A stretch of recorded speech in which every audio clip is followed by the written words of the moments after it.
Ricky, you're so famous in the industry, but I guess the big question is, how did you get involved in harness racing initially? Well, my grandfather was a blacksmith, and he trained a few horses like Loyal Nurse and that earlier on, before my time to be fair, but then his three sons sort of got involved, mainly Leo and Terry, my father. Clive did a wee bit, he trained a few and drove a few, but he was mainly an engineer. So I had a sort of a good start to it, I guess, and the property that we're on now has probably been in the family for 85 years, so it has been a family tradition. Did you feel a love for it initially, or was it something that progressed, and did you feel pressure to become involved? No, I didn't feel pressured at all actually, but at the end of the day I weren't very keen on them for a start. It took me a while to get into it.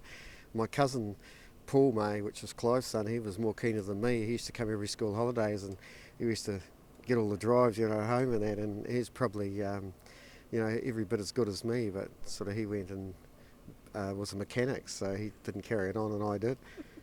Well, lucky for you. And Ricky, can you tell us about your first driving win? Do you remember it? Yeah, I remember it pretty well actually. It was at Geraldine and it was my grandmother's horse called Rolling River. It was my third drive at the races, and I was getting pretty close to 19 at the time, so it was later on. Okay, and what is the best part, do you feel, about being involved in this sport?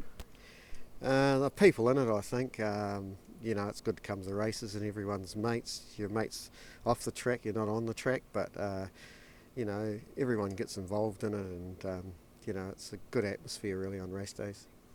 Ricky, you've won 7 New Zealand Cups so far. Is there one that stands out most to you? I know it's a hard question. I suppose the first one's always the best one, and what Inky Lord did that day was pretty incredible. Kylie's Hero in front, 100 to go. Here come the Chargers. Down the outside, Inky Lord is putting in a tremendous run. Inky Lord on the outside, and Dylan Dean and Bold Sharvin and Kylie's Hero. What a finish. Inky Lord, a 4-year-old, and he's won the cup, but only by a half a head. Coming into the race as a 4-year-old, did you have any doubts around him being in the cup that year?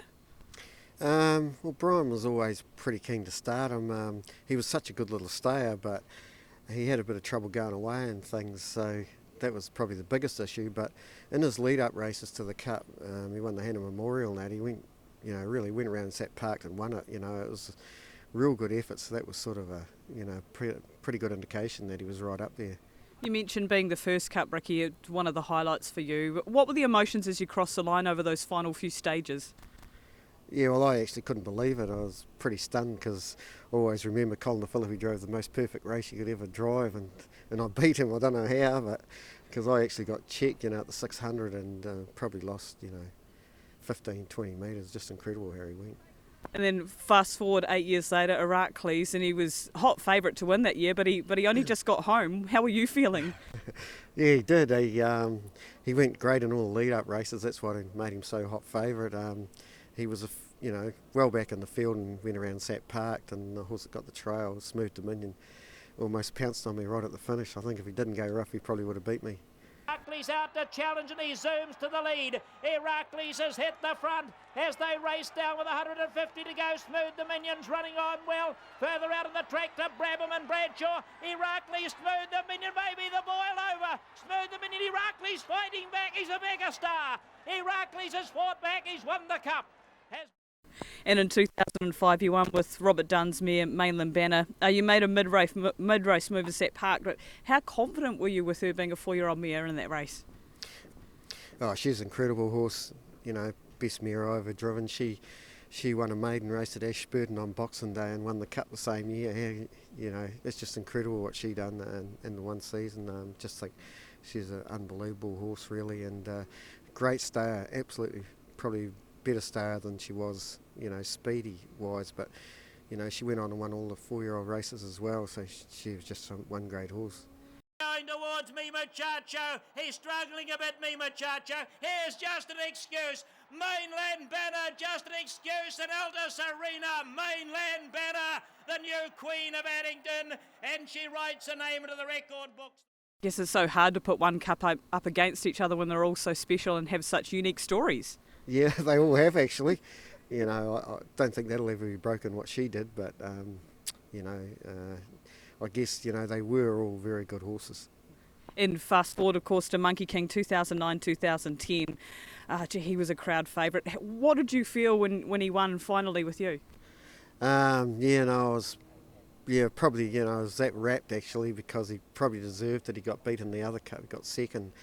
And, you know, the biggest thing with him was going away as well. He was a bit of a little scoundrel at the start. We tried everything to try and get him away. And, you know, he had a pretty good run in that race. But, you know, his speed, he showed his speed at the finish and pounced on them. And, you know, it was just great to win because, like you said, he was a crowd favourite. And you mentioned that attitude he's very much famous for. Did you two get along, or did you have a few crosswords at times? Oh, he's a funny little horse. He definitely had an attitude. He had a whole lot of attitude with a lot of people, I think. But he was such a good little racehorse. There's no doubt about that. From Monkey King to Terra to Love 2012-2013, the win in the 2013 Cup was one of the best wins people will ever see. What were you thinking when he galloped away and, you know, soon after the start? What's going through Ricky May's mind?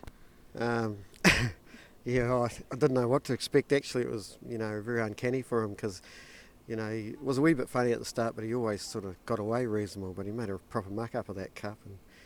And I never discarded it because I didn't think it was probably the strongest cup field that's ever been. You know, I thought some of the other cups were a lot stronger, but, you know, to do what he did was just incredible. It's Terra to Love, a length and a half, Pembroke Benny, and then Fly Like an Eagle. Chris and me's out now. Terra to Love leads. Chris and me, Fly Like an Eagle. It is still Terra to Love. He's going to do it.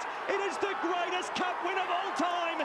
Terra to Love beat Fly Like an Eagle, and Chris and me, the Gold Cup of Ricky May, has won the greatest race you will ever see. Did you go back and watch the race afterwards and think, how on earth did we do that? Oh, I definitely did, all right. Yes, there's no doubt about that. You know, it was just a sensational run. He's lucky he got a drag round them, but they did go pretty hard when we were going around too, so it sort of made his win even better. So, Ricky, when you win another cup eventually, which, you know, could happen any year, what is the quote that they have from you in terms of what the New Zealand Cup means to Ricky May? Well, I think when you start off, like it's everyone's wish and still is, I think you asked every driver to win a New Zealand Cup, so, you know, you think you won it with Inky Lord, you think, oh, that's good, I won a cup, you know, but to win 7 is just unbelievable, really.